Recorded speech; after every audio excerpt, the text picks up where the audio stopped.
In the heart of ancient Rome, beneath the marble splendor of the imperial palace darkness festered that even the brightest togas could not conceal gas.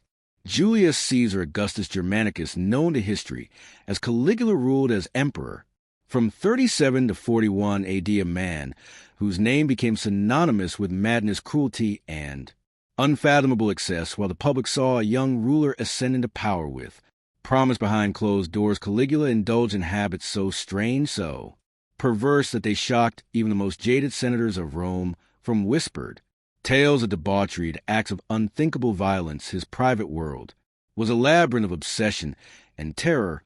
What drove this emperor to such extremes? And what secrets did the walls of his palace guard? To understand the man behind the monster, we must first step back into the turbulent world of the early Roman Empire, a time of political intrigue, boundless ambition, and ruthless power plays. Caligula was born on the 31st of August, 12 AD, into the Julio-Claudian dynasty, a lineage that had already shaped Rome's destiny through the reigns of Augustus and Tiberius. His father, Germanicus, was a celebrated general and a beloved figure among the Roman people, while his mother, Agrena, the elder, carried the blood of Augustus himself. Yet Caligula's early life was far from idyllic. Orphan at a young age after the mysterious death of his father, rumored to be poisoned at the hands of political enemies, grew up under the shadow of suspicion and fear. His nickname, Caligula, meaning little boot, came from the miniature soldier's boots he wore as a child while accompanying his father on military campaigns, a seemingly innocent moniker that belied the darkness to come as a young boy. Caligula witnessed the brutal realities of imperial politics firsthand. After Germanicus's death, his mother and brothers faced exile and persecution under the increasingly paranoid reign of Emperor Tiberius. Caligula's great-uncle Agrena was banished, and his siblings met tragic ends, leaving Caligula as one of the last surviving heirs of Germanicus' line. By 31 AD, he was summoned to live with Tiberius on the island of Capri, a place infamous for the emperor's own rumored depravities. Historians, including Suetonius and Tacitus, suggest that it was here, in the isolated decadence of Capri, that Caligula's psyche began to warp.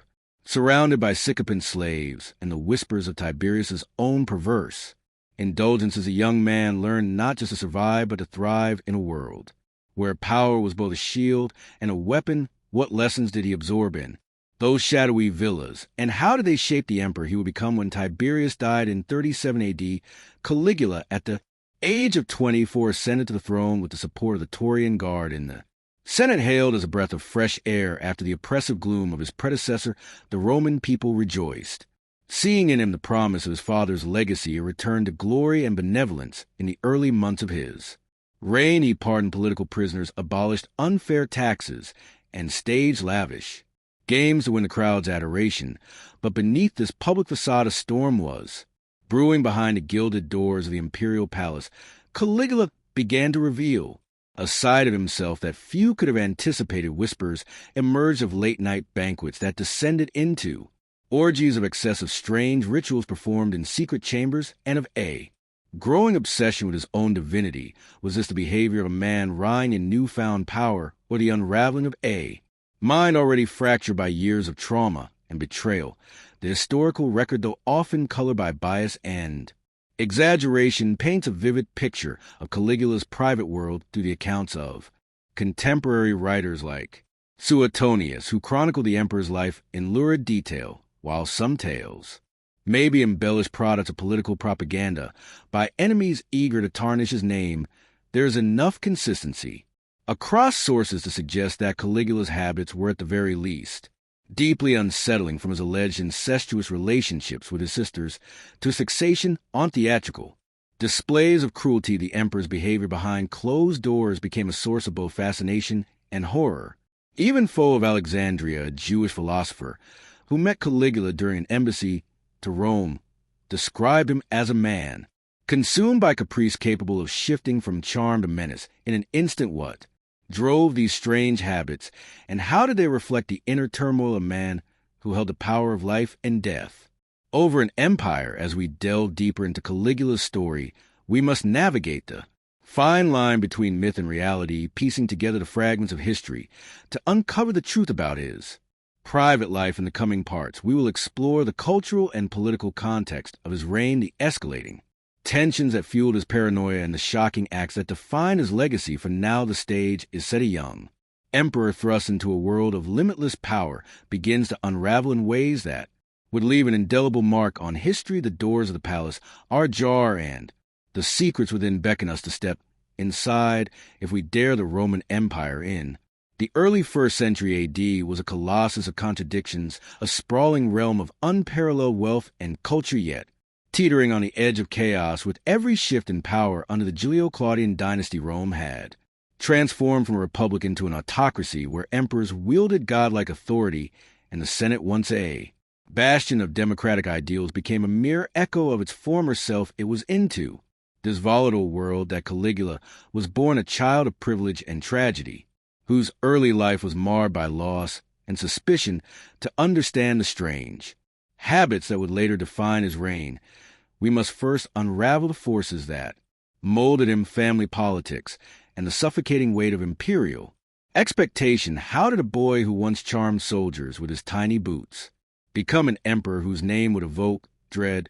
Caligula's father, Germanicus, was a hero of the Roman people, a general whose victories in Germania earned him adoration, and whose lineage tied him directly to Augustus, the first emperor. His mother, Agrena, the elder, was a woman of fierce ambition, determined to secure her family's place in the imperial hierarchy, but their prominence made them targets. When Germanicus died under mysterious circumstances in 19 AD, many believed he was poisoned on the orders of Emperor Tiberius, who feared the general's popularity as a threat to his own rule. Caligula, just 7 years old at the time, was thrust into a world of grief and uncertainty. His mother's outspoken accusations against Tiberius led to her exile, along with Caligula's older brothers Nero and Drusus, who were later imprisoned and died under brutal conditions. Left nearly alone, Caligula became a pawn in a deadly game, his survival dependent on navigating the treacherous currents of Roman politics.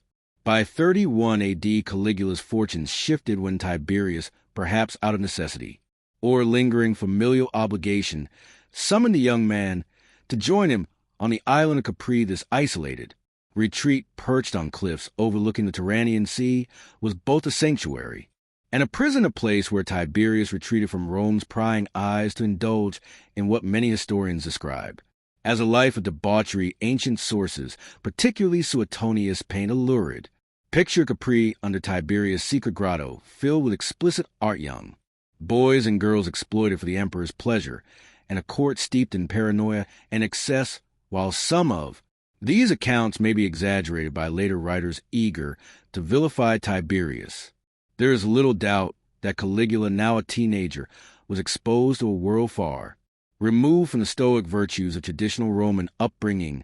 Did he merely observe this decadence, or did he participate, learning to mask his true feelings behind a facade of compliance?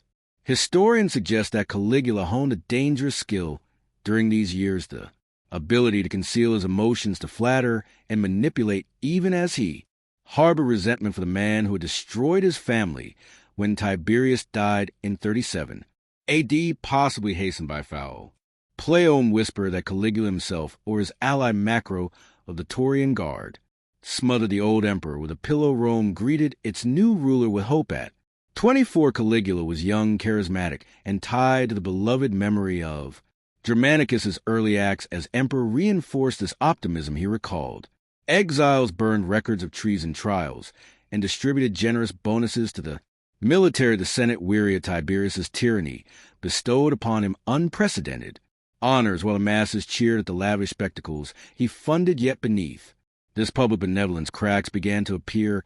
Caligula's upbringing had left him with a deep-seated mistrust of those around him, a paranoia that would soon manifest in ways both subtle and shocking. His time on Capri, surrounded by sycophants and spies, had taught him that loyalty was fleeting and power was the only currency that mattered. Was his initial generosity a genuine attempt at reform, or merely a calculated move to secure allegiance before revealing his true nature? The imperial palace, a sprawling complex on the Palatine Hill, became the epicenter of Caligula's world, a place where public duty and private obsession collided. Here, behind closed Doors the first hints of his strange habits began to emerge. Ancient sources describe how he surrounded himself with a coterie of favorites, including actors, charioteers, and freedmen whose influence over him alarmed the traditional elite. He developed an intense fascination with theatricality, often dressing in elaborate costumes or impersonating gods like Jupiter or Apollo, blurring the line between performance and reality more. Disturbingly, rumors spread of his inappropriate closeness with his sisters, particularly Drusilla, whom he treated with a devotion that many found unsettling. While some of these stories may stem from political propaganda enemies eager to paint him as morally corrupt, there is evidence that Caligula reveled in pushing boundaries, testing the limits of what an emperor could do without consequence. What began as eccentricities like hosting extravagant banquets where guests were forced to endure his unpredictable mood soon hinted at something darker, lurking beneath the surface. The political and cultural context of Rome at the time only amplified Caligula's tendencies. The empire was vast, stretching from Britain to North Africa, yet its stability rested on the whims of a single man. The Senate, stripped of real power, could do little but grumble as the emperor's behavior grew more erratic. Meanwhile, the Roman people, accustomed to bread and circuses, often overlooked personal scandals as long as their needs were met. Caligula, aware of this dynamic, exploited it, using public displays of generosity to mask the private excesses that would soon spiral out of control. His reign, initially a beacon of hope, became a tightrope walk between adulation and fear as those closest to him began to sense the instability that simmered behind his piercing gaze. How long could this facade hold before the emperor's true nature broke through? And what would be the cost of those who stood in his shadow as Caligula's reign progressed? Beyond its hopeful beginnings in 37 AD, the sheen of his early popularity began to tarnish, replaced by a creeping unease that permeated the marble halls of Rome. The young emperor, once hailed as the heir to Germanicus' legacy, started to exhibit behaviors that baffled and alarmed even his closest allies behind the public spectacles. And generous handouts, a storm of paranoia and obsession brewed within the imperial palace, where Caligula's strange habits evolved from mere eccentricities into something far more sinister.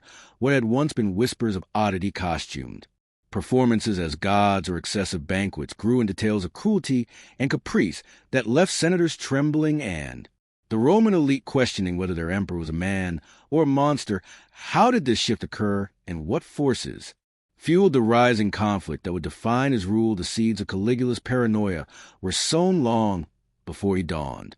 The imperial purple, rooted in betrayals and losses of his childhood, the deaths of his father, mother, and brothers under suspicious circumstances, had taught him a brutal lesson. Trust was a luxury he could not afford. By 38 AD, just a year into his reign, this ingrained suspicion began to manifest in ways that disrupted the fragile balance of Roman politics. Ancient sources, including the historian Suetonius, recount how Caligula became obsessed with conspiracies, convinced that enemies lurked in every shadow he turned on. Those who had once supported his ascension, including Macro the Taurian prefect who had helped orchestrate Tiberius's downfall, Macro and his wife, were forced into suicide. A chilling signal that even loyalty offered no protection from the emperor's whims. This act, among others, sent a ripple of fear through the Senate, whose members began to realize that their titles and toes meant little in the face of Caligula's growing unpredictability behind closed doors. Caligula's strange habits took on a darker edge. Reflecting his spiraling mental state, he developed an intense fixation on his own divinity, insisting that temples be erected in his honor and that statues of himself replaced those of traditional gods. This was not mere arrogance, but a dangerous delusion, one that blurred the boundaries between mortal and divine in a way that unnerved even the most superstitious Romans. His private banquets, once lavish displays of imperial generosity, became stages for humiliation and terror. Guests were reportedly forced to endure his erratic moods, laughing at crude jests one moment and cowering as he ordered arbitrary punishments the next. Cassius Dio, another ancient historian, describes how Caligula would sometimes demand that senators kiss his feet or perform degrading acts for his amusement, turning the elite into pawns in a twisted game of power. Was his behavior a calculated tactic to assert dominance, or the unhinged expression of mind unraveling under the weight of absolute authority. The emperor's personal relationships, too, became a source of scandal and conflict, further isolating him from the norms of Roman society. His bond with his sister, Drusilla, who died in 38 AD under mysterious circumstances, was particularly troubling to contemporaries, while some accounts of incestuous behavior may be exaggerated by hostile sources. There is no doubt that Caligula's grief over her death was profound and bizarre. He declared her a goddess, an unprecedented honor for a woman, and reportedly refused to allow anyone to mourn her less extravagantly than he did his subsequent Mary Agido. Lolia Paulina and later Melonius Sonia were marked by volatility, with accusations of infidelity and cruelty swirling around the imperial household. Behind the palace walls, Caligula's private life became a cauldron of excess, where sexual indulgence, violence, and emotional instability intertwined. These behaviors not only alienated the aristocracy, but also sowed seeds of resentment among those who felt their traditional values were being trampled by an emperor who seemed to revel in chaos. Politically, the rising conflict was exacerbated by Caligula's reckless disregard for the Senate and the old republican ideals that still lingered in Roman consciousness. He openly mocked senators, calling them names and accusing them of disloyalty on a whim, often without evidence. His financial extravagance, spending vast sums on personal luxuries like floating palaces on Lake Nemi or absurd military campaigns, drained the treasury, leading to increased taxes and confiscations of property from the wealthy. One infamous episode involved his plan to invade Britain in 40 AD, which ended in farce, when he ordered his troops to collect seashells as spoils of the ocean instead of engaging in battle.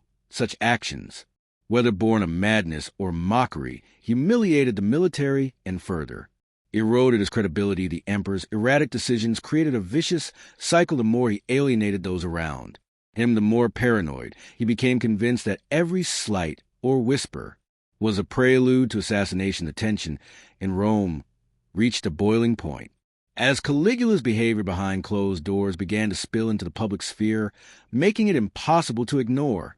The cracks in his rule, his obsession with spectacle, took a cruel turn as he reportedly ordered executions during gladiatorial games for no reason other than to sate his boredom. Stories emerged of him feeding prisoners to wild beasts or forcing fathers to watch their sons' executions, acts that turned the Colosseum into a theater of horror rather than entertainment.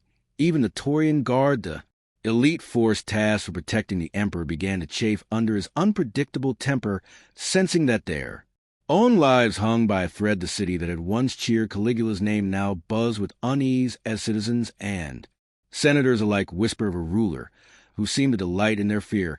How long could such a reign endure before the weight of resentment and terror ignited a spark of rebellion? By 40 AD, the city of Rome, once a beacon of hope under Caligula's early rule, had become a place of dreaded streets and forums haunted by the shadow of an emperor whose mind seemed to teeter on the edge of abyss. Behind the opulent walls of the imperial palace, the strange habits that had once been whispered about in hushed tones now erupted into a full-blown tyranny, a reign of terror that spared no one senator, soldier, or citizen. Caligula, the young man who had once been celebrated as the son of Germanicus, descended into a state of unchecked cruelty and delusion, his private obsessions bleeding into public atrocities that scarred the soul of the empire. What had begun as eccentricities morphed into a relentless campaign of suffering as the emperor's paranoia and thirst for control turned the eternal city into a prison of fear. How did this decline unfold, and what